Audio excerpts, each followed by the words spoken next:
Let me say something that sounds smart at first. Just stop paying your debt. You probably heard that before. It shows up in ads online and sometimes even from people calling themselves financial experts.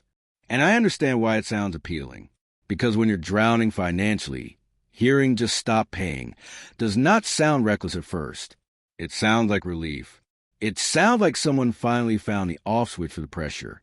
But here's the part most people do not understand. That advice usually works by giving you emotional relief now in exchange for less control later. And that is a dangerous trade, because what they are really telling you is this: stop paying, let the accounts fall behind, let the pressure build in the background, and hope you can negotiate from a weaker position later. Different companies use different names for it: debt relief, rapid relief, settlement programs. But the structure is often the same. Pause the pain now, deal with the consequences later. And when you are overwhelmed, that can feel like a lifeline, because stress changes the way people think. When money pressure is high, most people stop asking, what gives me the best long-term outcome? They start asking, what makes this feeling stop the fastest? That is why this advice works so well on stressed people, not because they are naive, not because they are lazy, because they are under pressure, and pressure makes short-term relief feel like strategy. But relief and control are not the same thing, because while you are not paying, things are still moving. Your credit can take damage, fees can build, interest may continue, collection risk can increase, and most importantly, your options can shrink while you're sitting there thinking the problem is being handled. That is the part people miss. The backfire is not just financial. It is strategic. The moment you stop acting early, you often lose negotiating power, flexibility, and clarity. Now, to be fair, this does not mean every debt relief program fails in every situation. Sometimes they help.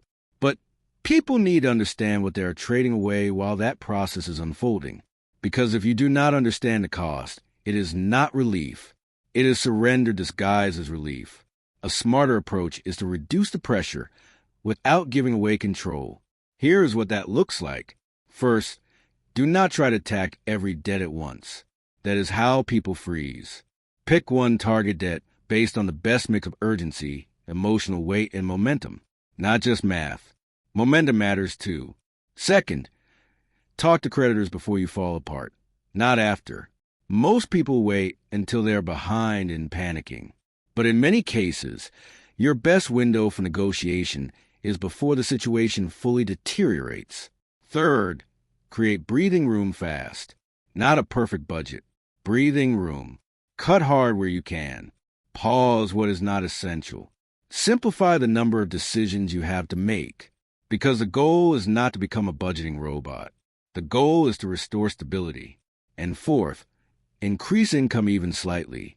An extra $200 to $500 a month will not solve everything overnight, but it can dramatically change your available options.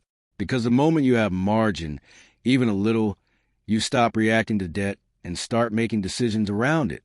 That is real relief, the kind that does not take power out of your hands. So the next time someone tells you, just stop paying, we'll fix it later, pause and ask a better question. Am I actually solving this? Or am I just paying for temporary relief with future control? Because the goal is not relief alone. It is control. And once you understand that, you stop chasing shortcuts and start making moves that actually protect your future. This is our Lure magazine, where debt, financial pressures, and money traps are exposed. Do not forget to like and subscribe. Stay sharp. I'll see you in the next one.